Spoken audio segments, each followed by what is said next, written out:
Morning news కి స్వాగతం. పత్రికలోని ముఖ్యాంశాలు. అంతకంటే ముందు బాన్స్వాడ నియోజకవర్గంలో కాంగ్రెస్ పార్టీలో ఓ పెద్ద మనిషి యలమంచిలి శ్రీనివాస్ రావు అనే ఒక కాంగ్రెస్ పార్టీ నుండి సస్పెండ్ చేయడం జరిగింది. నిన్న మొత్తం మీద కాంగ్రెస్ పార్టీకి వ్యతిరేక కలాపాలు చేస్తూ గత సంవత్సరాల నుంచి ఆయన కాంగ్రెస్ పార్టీ మీద దుష్ప్రచారం గాని ఆ తర్వాత పార్టీ వ్యతిరేక కలాపాలను చేస్తూ మొత్తం మీద అమాయకులైనటువంటి కాంగ్రెస్ పార్టీ కార్యకర్తలను మొత్తం మీద ఆయన పార్టీ వ్యతిరేక కలాపాలు చేస్తూ పనిచేసిండు. మొత్తానికి ఆయనకు నిన్న పార్టీ హైకమాండ్ మొత్తం మీద సస్పెండ్ చేస్తూ ఉత్తర్వులు జారీ చేసింది. మొత్తం మీద ఒకసారి మనం ఇక్కడ చూసే ప్రయత్నం చేద్దాం. కాంగ్రెస్ పార్టీ హైకమాండ్ అతన్ని సస్పెండ్ చేస్తూ ఉత్తర్వులు ఇచ్చినటువంటి ఇక్కడ మనం నోటీస్ ని చూస్తున్నాం. మొత్తం మీద కాంగ్రెస్ పార్టీలో బాన్స్వాడ కాన్స్టిట్యున్సీలో రెండు వర్గాలుగా ఏర్పడ్డది. మొత్తం మీద ఆ వర్గం కావడానికి కూడా ముఖ్య కారణం ఈయన చెప్పుకోవచ్చు. మొత్తం మీద ఈయనతో పాటు ఇంకొంతమంది కూడా ఉన్నారు. వాళ్ళకు కూడా అతి తొందరలో పార్టీ వేటు వేస్తుందనే ఊహాగానాలు నడుస్తున్నాయి. మొత్తం మీద మొత్తానికైతే ఇంకో 4-5 కూడా ఇదే వరుసలో ఉన్నారు, ఇదే బాటలో ఉన్నారు. వాళ్ళకు కూడా అతి తొందరలో పార్టీ సస్పెండ్ చేస్తుంది అంటూ గుసగుసలు ఎక్కువగా వినబడుతున్నాయి. ఏది ఏమైనా గానీ మొత్తం మీద బాన్స్వాడ నియోజకవర్గంలో యలమంచిలి శ్రీనివాసరావు మొత్తం అమాయకమైనటువంటి కాంగ్రెస్ పార్టీ కార్యకర్తలని మొత్తం అమాయక కార్యకర్తలను మాయమాటలు చెప్పి మొత్తం మీద పార్టీ వ్యతిరేక కలాపాలు చేసింది. కాబట్టి ఆయనను పార్టీ నుంచి సస్పెండ్ చేస్తూ నిన్న కాంగ్రెస్ పార్టీ చిన్నారెడ్డి గారు మొత్తం మీద ఆయనని నిన్న సస్పెండ్ చేస్తూ ఉత్తర్వులు జారీ చేశారు యలమంచిలి శ్రీనివాస్ ని. రైట్, ఇక ఆంధ్రజ్యోతి పత్రికలకు వెళ్దాం. తెలుగు జవాను వీరమరణం అంటూ వార్త వేసుకొని వచ్చింది. ఇక్కడ 2వ పేజీలోని వార్త. ఉద్రిక్తంగానే వరుసగా 2 రోజు పాక్ డ్రోన్ దాడులు. కాశ్మీర్ నుంచి కచ్ వరకు 20 నగరాలు లక్ష్యంగా. 4 రాష్ట్రాలలో 26 డ్రోన్లు కూల్చివేసిన భారత సైన్యం. డ్రోన్ దాడికి ఫిరోజ్పూర్ లో 3 గాయాలు, 1 విషమం. సరిహద్దు ప్రాంతాలలో 2 రోజుల సైరన్ మోతలు, చిమ్మ చీకట్లు అంటూ వార్త తీసుకొని వచ్చింది. ఇక్కడ 13వ పేజీలోని వార్త ఇది. ఇద్దరిని అప్పగించండి. మౌలానా మసూద్ అజహర్, హఫీజ్ సయీద్ ను అప్పగించాల్సిందిగా పాక్ భారత్ డిమాండ్ అంటూ 13వ పేజీలోని వార్త. మొత్తం మీద వీరిద్దరిని అప్పచెప్పండి భారత్ కు అంటూ వార్త వేసింది. ఇక్కడ భారత్ మొత్తం మీద డిమాండ్ చేసింది పాకిస్తాన్ కి. కూల్చాం, నిర్వీర్యం చేశాం 11వ పేజీలోని వార్త. గురువారం ఒకే రోజు 300 నుంచి 400 టర్కీ డ్రోన్లతో దాడికి పాక్ యత్నం. కాశ్మీర్ లోని లేహ్ నుంచి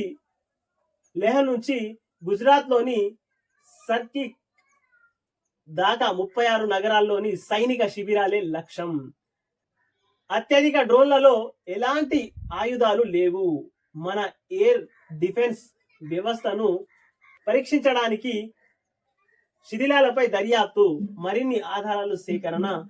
పౌర విమానాలను పాక్ అడ్డుగా పెట్టుకుంది. మీడియాతో విక్రమ్ మిస్రీ సోఫియా వ్యోమగామి. జమ్మూల్లో చొరబాటుకు ఉగ్రవాదుల యత్నం. 7 హతమార్చిన బిఎస్ఎఫ్ అంటూ 13వ పేజీలోని వార్త ఇది. భారత్ దాడులతో కరాచీ పోర్టు దెబ్బతింది అంటూ 12వ పేజీలోని వార్త ఇది. పాక్ కు ఐఎంఎఫ్ రుణం $100 కోట్ల విడుదలకు ఓకే, భారత్ అభ్యంతరం. ఉగ్రవాదాన్ని ఊతమిచ్చే దేశానికి అప్పగిస్తే తప్పుడు సంకేతాలు వెళ్తాయని హెచ్చరిక.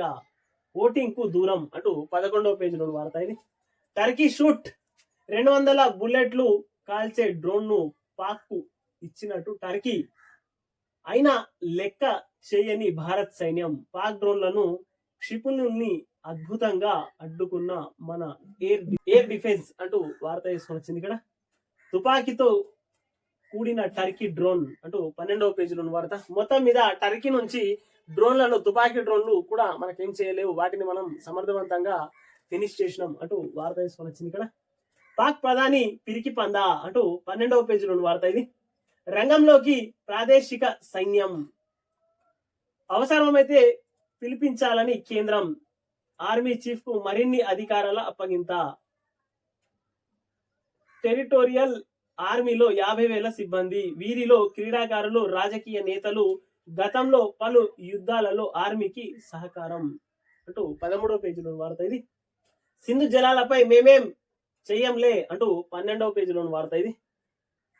మాది సహాయక పాత్ర, ప్రపంచ బ్యాంకు పాక్కు మరోసారి గట్టి ఎదురు దెబ్బ అంటూ వార్త తీసుకొచ్చింది. ఇక్కడ ఏ పరిస్థితులకైనా సిద్ధం, దేశ రాజధాని ఢిల్లీలో భద్రత కట్టుదిద్దం, ఎయిర్ సైరన్ల ఏర్పాటు, మాక్ డ్రిల్స్ నిర్వహణ, పలు రాష్ట్రాలలో ప్రభుత్వ ఉద్యోగులకు సెలవులు రద్దు, శత్రు దాడుల దృష్ట్యా రక్షణ చర్యలు పెంచాలి, రాష్ట్రాలు కేంద్ర పాలిత ప్రాంతాలకు కేంద్రం ఆదేశం, దేశవ్యాప్తంగా ఆరోగ్య శాఖ సన్నద్ధతపై నడ్డా సమీక్ష, 15 వరకు 24 విమానాశ్రయాల మూసివేత, చండీగఢ్ లో మళ్ళీ సైరన్లు, జమ్మూలో బ్లాక్ అవుట్ అంటూ 13వ పేజీలో వార్త ఇది. మోదీ ఉన్నత స్థాయి సమావేశం, త్రివిధ దళాలు, రక్షణ మంత్రి రాజ్నాథ్ తో భేటీ, మాజీ అధికారులతో చర్చలు, సరిహద్దుల్లో భద్రతపై ఆరా అంటూ 13వ పేజీలో వార్త ఇది. నిత్యావసరాలకు కొరత లేదు అంటూ 13వ పేజీలో వార్త. ఐపీఎల్ వాయిదా అంటూ 10వ పేజీలో వార్త ఇది కూడా. ఉచితాలు ఆర్థిక వ్యవస్థకు భారం అంటూ 2వ పేజీలో వార్త ఇది. మిస్ వరల్డ్ పోటీలకు 5,000 మందితో భద్రత అంటూ 14వ పేజీలో వార్త. హోటల్ వద్ద సాయుధ మహిళా పోలీసులు,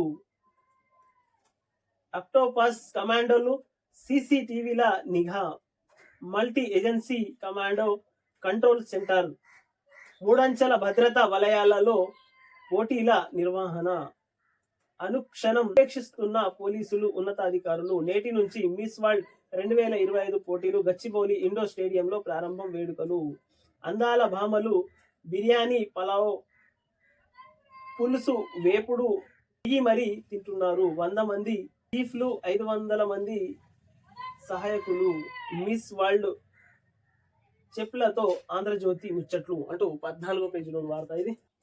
దక్షిణాది రాష్ట్రాలకు 33% సీట్లు ఇవ్వాలి అంటూ 14వ పేజీలో వార్త ఇది. నియోజకవర్గాల పునర్విభజన, అభివృద్ధి సాధిస్తున్న రాష్ట్రాన్ని శిక్షించేలా ఉండొద్దు, జనాభా ప్రతిపాదికన